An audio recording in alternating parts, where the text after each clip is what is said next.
ಮೃತರ ಕುಟುಂಬಸ್ಥರಿಗೆ ಸರ್ಕಾರ ನೀಡಿರುವ ಪರಿಹಾರದ ವಿಚಾರಕ್ಕೂ ಕೂಡ ಆರ್ ಅಶೋಕ್ ಅವರು ಅಸಮಾಧಾನ ವ್ಯಕ್ತಪಡಿಸಿದ್ದಾರೆ. ಸರ್ಕಾರಕ್ಕೆ ತಾಕತ್ತಿದ್ರೆ ಪ್ರತಿ ಕುಟುಂಬಕ್ಕೂ 1 ಕೋಟಿ ಪರಿಹಾರವನ್ನ ಕೊಡಿ. ವಿರೋಧ ಪಕ್ಷದ ಶಾಸಕರು ಕೂಡ 1 ತಿಂಗಳ ಸಂಬಳವನ್ನ ನೀಡಲಿಕ್ಕೆ ನಾವು ಸಿದ್ಧರಿದ್ದೇವೆ. ಸರ್ಕಾರ ತಾಕತ್ತಿದ್ರೆ ಪ್ರತಿ ಕುಟುಂಬಕ್ಕೆ 1 ಕೋಟಿ ಪರಿಹಾರ ನೀಡಲಿ ಅಂತ ಹೇಳಿ ಸವಾಲೆಸೆದಿದ್ದಾರೆ ವಿರೋಧ ಪಕ್ಷದ ನಾಯಕ ಆರ್ ಅಶೋಕ್.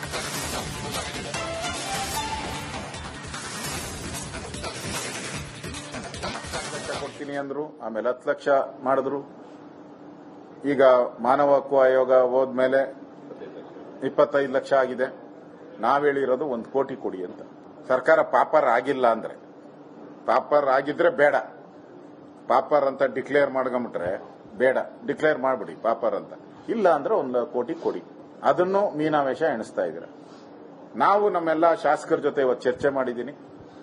ನಮ್ಮ ಛಲವಾದಿ ನಾರಾಯಣ ಸ್ವಾಮಿ ಅವರು ನಾವೆಲ್ಲರೂ ಚರ್ಚೆ ಮಾಡಿ ನಮ್ಮೆಲ್ಲ ಶಾಸಕರು 1 ತಿಂಗಳ ಸಂಬಳವನ್ನ ನಾವು ಯಾರು ಕುಟುಂಬಸ್ಥರು ಬಹಳ ಕಷ್ಟದಲ್ಲಿದ್ದಾರೆ ಅವರಿಗೆ ನಮ್ಮ ಈ ಹಣವನ್ನು ಅವರಿಗೆ ತಲುಪಿಸ್ತೀವಿ ನಾವು. ಮತ್ತು ನಾವು ಕೂಡ ಎಲ್ಲಿ ಸಾಧ್ಯವಾದ ಎಲ್ಲ ಕಡೆನೂ ಕೂಡ ಹೋಗಿ ಯಾರ್ಯಾರು ನಮ್ಗೆ ಸಿಗ್ತಾರೋ ಅವರೆಲ್ಲ ಹೋಗಿ ಅವರ ಮನೆಗಳಿಗೆ ಭೇಟಿ ಮಾಡಿ ಸಾಂತ್ವನ ಹೇಳುವಂತ ಕಾರ್ಯಕ್ರಮವನ್ನು ಕೂಡ ನಾವು ಮಾಡ್ತೀವಿ. ನಾವು MLA MLC 1 ತಿಂಗಳ ಸಂಬಳವನ್ನ ನಾವು ಕೊಡ್ತೀವಿ. ಮೃತರ ಕುಟುಂಬಸ್ಥರಿಗೆ ಸರ್ಕಾರ ನೀಡಿರುವ ಪರಿಹಾರದ ವಿಚಾರಕ್ಕೂ ಕೂಡ ಆರ್ ಅಶೋಕ್ ಅವರು ಅಸಮಾಧಾನ ವ್ಯಕ್ತಪಡಿಸಿದ್ದಾರೆ. ಸರ್ಕಾರಕ್ಕೆ ತಾಕತ್ತಿದ್ರೆ ಪ್ರತಿ ಕುಟುಂಬಕ್ಕೂ 1 ಕೋಟಿ ಪರಿಹಾರವನ್ನ ಕೊಡಿ. ವಿರೋಧ ಪಕ್ಷದ ಶಾಸಕರು ಕೂಡ 1 ತಿಂಗಳ ಸಂಬಳವನ್ನ ನೀಡಲಿಕ್ಕೆ ನಾವು ಸಿದ್ಧರಿದ್ದೇವೆ. ಸರ್ಕಾರ ತಾಕತ್ತಿದ್ರೆ ಪ್ರತಿ ಕುಟುಂಬಕ್ಕೆ 1 ಕೋಟಿ ಪರಿಹಾರ ನೀಡಲಿ ಅಂತ ಹೇಳಿ ಸವಾಲೆಸೆದಿದ್ದಾರೆ ವಿರೋಧ ಪಕ್ಷದ ನಾಯಕ ಆರ್ ಅಶೋಕ್.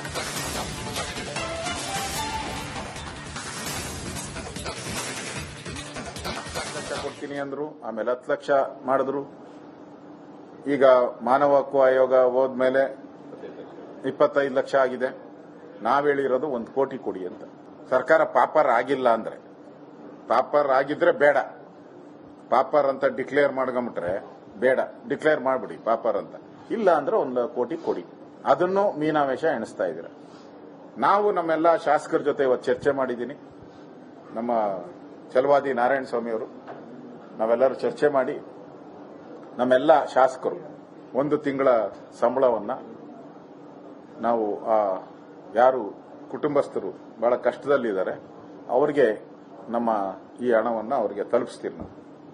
ಮತ್ತು ನಾವು ಕೂಡ ಎಲ್ಲಿ ಸಾಧ್ಯವಾದ ಎಲ್ಲ ಕಡೆನೂ ಕೂಡ ಹೋಗಿ ಯಾರ್ಯಾರು ನಮ್ಗೆ ಸಿಗ್ತಾರೋ ಅವರೆಲ್ಲ ಹೋಗಿ ಅವರ ಮನೆಗಳಿಗೆ ಭೇಟಿ ಮಾಡಿ ಸಾಂತ್ವನ ಹೇಳುವಂತ ಕಾರ್ಯಕ್ರಮವನ್ನು ಕೂಡ ನಾವು ಮಾಡ್ತೀವಿ. ನಾವು MLA MLC 1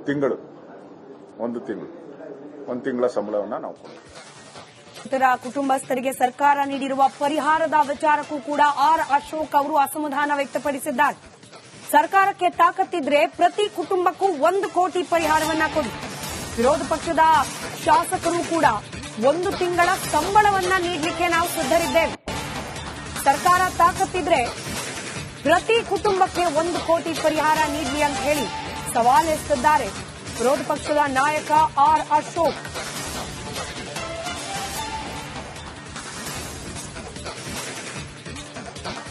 ಕೊಡ್ತೀನಿ ಅಂದ್ರು, ಆಮೇಲೆ 10 ಲಕ್ಷ ಮಾಡಿದ್ರು. ಈಗ ಮಾನವ ಹಕ್ಕು ಆಯೋಗ ಹೋದ್ಮೇಲೆ 25 ಲಕ್ಷ ಆಗಿದೆ. ನಾವ್ ಹೇಳಿರೋದು 1 ಕೋಟಿ ಕೊಡಿ ಅಂತ. ಸರ್ಕಾರ ಪಾಪರ್ ಆಗಿಲ್ಲ ಅಂದ್ರೆ, ಪಾಪರ್ ಆಗಿದ್ರೆ ಬೇಡ, ಪಾಪರ್ ಅಂತ ಡಿಕ್ಲೇರ್ ಮಾಡ್ಕೊಂಬಿಟ್ರೆ ಬೇಡ, ಡಿಕ್ಲೇರ್ ಮಾಡ್ಬಿಡಿ ಪಾಪರ್ ಅಂತ. ಇಲ್ಲ ಅಂದ್ರೆ 1 ಕೋಟಿ ಕೊಡಿ. ಅದನ್ನು ಮೀನಾವೇಶ ಎಣಿಸ್ತಾ ಇದ್ದೀರ. ನಾವು ನಮ್ಮೆಲ್ಲ ಶಾಸಕರ ಜೊತೆ ಇವತ್ತು ಚರ್ಚೆ ಮಾಡಿದ್ದೀನಿ. ನಮ್ಮ ಛಲವಾದಿ ನಾರಾಯಣ ಸ್ವಾಮಿ ಅವರು ನಾವೆಲ್ಲರೂ ಚರ್ಚೆ ಮಾಡಿ ನಮ್ಮೆಲ್ಲ ಶಾಸಕರು 1 ತಿಂಗಳ ಸಂಬಳವನ್ನ ನಾವು ಯಾರು ಕುಟುಂಬಸ್ಥರು ಬಹಳ ಕಷ್ಟದಲ್ಲಿದ್ದಾರೆ ಅವರಿಗೆ ನಮ್ಮ ಈ ಹಣವನ್ನು ಅವರಿಗೆ ತಲುಪಿಸ್ತೀವಿ ನಾವು. ಮತ್ತು ನಾವು ಕೂಡ ಎಲ್ಲಿ ಸಾಧ್ಯವಾದ ಎಲ್ಲ ಕಡೆನೂ ಕೂಡ ಹೋಗಿ ಯಾರ್ಯಾರು ನಮ್ಗೆ ಸಿಗ್ತಾರೋ ಅವರೆಲ್ಲ ಹೋಗಿ ಅವರ ಮನೆಗಳಿಗೆ ಭೇಟಿ ಮಾಡಿ ಸಾಂತ್ವನ ಹೇಳುವಂತ ಕಾರ್ಯಕ್ರಮವನ್ನು ಕೂಡ ನಾವು ಮಾಡ್ತೀವಿ. ನಾವು MLA MLC 1 ತಿಂಗಳ ಸಂಬಳವನ್ನ ನಾವು ಕೊಡ್ತೀವಿ. ಮೃತರ ಕುಟುಂಬಸ್ಥರಿಗೆ ಸರ್ಕಾರ ನೀಡಿರುವ ಪರಿಹಾರದ ವಿಚಾರಕ್ಕೂ ಕೂಡ ಆರ್ ಅಶೋಕ್ ಅವರು ಅಸಮಾಧಾನ ವ್ಯಕ್ತಪಡಿಸಿದ್ದಾರೆ. ಸರ್ಕಾರಕ್ಕೆ ತಾಕತ್ತಿದ್ರೆ ಪ್ರತಿ ಕುಟುಂಬಕ್ಕೂ 1 ಕೋಟಿ ಪರಿಹಾರವನ್ನ ಕೊಡಿ. ವಿರೋಧ ಪಕ್ಷದ ಶಾಸಕರು ಕೂಡ 1 ತಿಂಗಳ ಸಂಬಳವನ್ನ ನೀಡಲಿಕ್ಕೆ ನಾವು ಸಿದ್ಧರಿದ್ದೇವೆ. ಸರ್ಕಾರ ತಾಕತ್ತಿದ್ರೆ ಪ್ರತಿ ಕುಟುಂಬಕ್ಕೆ 1 ಕೋಟಿ ಪರಿಹಾರ ನೀಡಲಿ ಅಂತ ಹೇಳಿ ಸವಾಲ್ ಎಸೆದಿದ್ದಾರೆ ವಿರೋಧ ಪಕ್ಷದ ನಾಯಕ ಆರ್ ಅಶೋಕ್.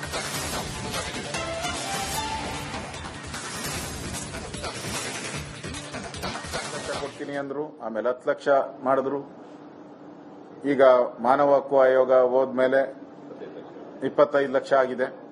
ನಾವೇಳಿರೋದು 1 ಕೋಟಿ ಕೊಡಿ ಅಂತ. ಸರ್ಕಾರ ಪಾಪರ್ ಆಗಿಲ್ಲ ಅಂದ್ರೆ, ಪಾಪರ್ ಆಗಿದ್ರೆ ಬೇಡ, ಪಾಪರ್ ಅಂತ ಡಿಕ್ಲೇರ್ ಮಾಡ್ಕೊಂಬಿಟ್ರೆ ಬೇಡ, ಡಿಕ್ಲೇರ್ ಮಾಡ್ಬಿಡಿ ಪಾಪರ್ ಅಂತ.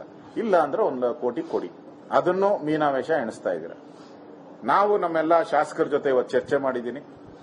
ನಮ್ಮ ಛಲವಾದಿ ನಾರಾಯಣ ಸ್ವಾಮಿ ಅವರು ನಾವೆಲ್ಲರೂ ಚರ್ಚೆ ಮಾಡಿ ನಮ್ಮೆಲ್ಲ ಶಾಸಕರು 1 ತಿಂಗಳ ಸಂಬಳವನ್ನ ನಾವು ಯಾರು ಕುಟುಂಬಸ್ಥರು ಬಹಳ ಕಷ್ಟದಲ್ಲಿದ್ದಾರೆ ಅವರಿಗೆ ನಮ್ಮ ಈ ಹಣವನ್ನು ಅವರಿಗೆ ತಲುಪಿಸ್ತೀವಿ ನಾವು. ಮತ್ತು ನಾವು ಕೂಡ ಎಲ್ಲಿ ಸಾಧ್ಯವಾದ ಎಲ್ಲ ಕಡೆನೂ ಕೂಡ ಹೋಗಿ ಯಾರ್ಯಾರು ನಮ್ಗೆ ಸಿಗ್ತಾರೋ ಅವರೆಲ್ಲ ಹೋಗಿ ಅವರ ಮನೆಗಳಿಗೆ ಭೇಟಿ ಮಾಡಿ ಸಾಂತ್ವನ ಹೇಳುವಂತ ಕಾರ್ಯಕ್ರಮವನ್ನು ಕೂಡ ನಾವು ಮಾಡ್ತೀವಿ. ನಾವು MLA MLC ಅವರು 1 ತಿಂಗಳ ಸಂಬಳವನ್ನ ನಾವು ಕೊಡ್ತೀವಿ. ಮೃತರ ಕುಟುಂಬಸ್ಥರಿಗೆ ಸರ್ಕಾರ ನೀಡಿರುವ ಪರಿಹಾರದ ವಿಚಾರಕ್ಕೂ ಕೂಡ ಆರ್ ಅಶೋಕ್ ಅವರು ಅಸಮಾಧಾನ ವ್ಯಕ್ತಪಡಿಸಿದ್ದಾರೆ. ಸರ್ಕಾರಕ್ಕೆ ತಾಕತ್ತಿದ್ರೆ ಪ್ರತಿ ಕುಟುಂಬಕ್ಕೂ 1 ಕೋಟಿ ಪರಿಹಾರವನ್ನ ಕೊಡಿ. ವಿರೋಧ ಪಕ್ಷದ ಶಾಸಕರು ಕೂಡ 1 ತಿಂಗಳ ಸಂಬಳವನ್ನ ನೀಡಲಿಕ್ಕೆ ನಾವು ಸಿದ್ಧರಿದ್ದೇವೆ. ಸರ್ಕಾರ ತಾಕತ್ತಿದ್ರೆ ಪ್ರತಿ ಕುಟುಂಬಕ್ಕೆ 1 ಕೋಟಿ ಪರಿಹಾರ ನೀಡಲಿ ಅಂತ ಹೇಳಿ ಸವಾಲ್ ಎಸೆದಿದ್ದಾರೆ ವಿರೋಧ ಪಕ್ಷದ ನಾಯಕ ಆರ್ ಅಶೋಕ್.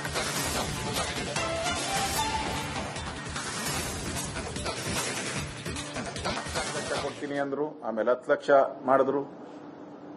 ಈಗ ಮಾನವ ಹಕ್ಕು ಆಯೋಗ ಹೋದ್ಮೇಲೆ 25 ಲಕ್ಷ ಆಗಿದೆ. ನಾವೇಳಿರೋದು 1 ಕೋಟಿ ಕೊಡಿ ಅಂತ. ಸರ್ಕಾರ ಪಾಪರ್ ಆಗಿಲ್ಲ ಅಂದ್ರೆ, ಪಾಪರ್ ಆಗಿದ್ರೆ ಬೇಡ, ಪಾಪರ್ ಅಂತ ಡಿಕ್ಲೇರ್ ಮಾಡ್ಕೊಂಬಿಟ್ರೆ ಬೇಡ, ಡಿಕ್ಲೇರ್ ಮಾಡ್ಬಿಡಿ ಪಾಪರ್ ಅಂತ. ಇಲ್ಲ ಅಂದ್ರೆ 1 ಕೋಟಿ ಕೊಡಿ. ಅದನ್ನು ಮೀನಾವೇಶ ಎಣಿಸ್ತಾ ಇದ್ದೀರ. ನಾವು ನಮ್ಮೆಲ್ಲ ಶಾಸಕರ ಜೊತೆ ಇವತ್ತು ಚರ್ಚೆ ಮಾಡಿದ್ದೀನಿ. ನಮ್ಮ ಛಲವಾದಿ ನಾರಾಯಣ ಸ್ವಾಮಿ ಅವರು ನಾವೆಲ್ಲರೂ ಚರ್ಚೆ ಮಾಡಿ ನಮ್ಮೆಲ್ಲ ಶಾಸಕರು 1 ತಿಂಗಳ ಸಂಬಳವನ್ನ ನಾವು ಯಾರು ಕುಟುಂಬಸ್ಥರು ಬಹಳ ಕಷ್ಟದಲ್ಲಿದ್ದಾರೆ ಅವರಿಗೆ ನಮ್ಮ ಈ ಹಣವನ್ನು ಅವರಿಗೆ ತಲುಪಿಸ್ತೀವಿ ನಾವು. ಮತ್ತು ನಾವು ಕೂಡ ಎಲ್ಲಿ ಸಾಧ್ಯವಾದ ಎಲ್ಲ ಕಡೆನೂ ಕೂಡ ಹೋಗಿ ಯಾರ್ಯಾರು ನಮ್ಗೆ ಸಿಗ್ತಾರೋ ಅವರೆಲ್ಲ ಹೋಗಿ ಅವರ ಮನೆಗಳಿಗೆ ಭೇಟಿ ಮಾಡಿ ಸಾಂತ್ವನ ಹೇಳುವಂತ ಕಾರ್ಯಕ್ರಮವನ್ನು ಕೂಡ ನಾವು ಮಾಡ್ತೀವಿ. ನಾವು MLA MLC ಅವರು 1 ತಿಂಗಳ ಸಂಬಳವನ್ನ ನಾವು ಕೊಡ್ತೀವಿ. ಮೃತರ ಕುಟುಂಬಸ್ಥರಿಗೆ ಸರ್ಕಾರ ನೀಡಿರುವ ಪರಿಹಾರದ ವಿಚಾರಕ್ಕೂ ಕೂಡ ಆರ್ ಅಶೋಕ್ ಅವರು ಅಸಮಾಧಾನ ವ್ಯಕ್ತಪಡಿಸಿದ್ದಾರೆ. ಸರ್ಕಾರಕ್ಕೆ ತಾಕತ್ತಿದ್ರೆ ಪ್ರತಿ ಕುಟುಂಬಕ್ಕೂ 1 ಕೋಟಿ ಪರಿಹಾರವನ್ನ ಕೊಡಿ. ವಿರೋಧ ಪಕ್ಷದ ಶಾಸಕರು ಕೂಡ 1 ತಿಂಗಳ ಸಂಬಳವನ್ನ ನೀಡಲಿಕ್ಕೆ ನಾವು ಸಿದ್ಧರಿದ್ದೇವೆ. ಸರ್ಕಾರ ತಾಕತ್ತಿದ್ರೆ ಪ್ರತಿ ಕುಟುಂಬಕ್ಕೆ 1 ಕೋಟಿ ಪರಿಹಾರ ನೀಡಲಿ ಅಂತ ಹೇಳಿ ಸವಾಲ್ ಎಸೆದಿದ್ದಾರೆ ವಿರೋಧ ಪಕ್ಷದ ನಾಯಕ ಆರ್ ಅಶೋಕ್.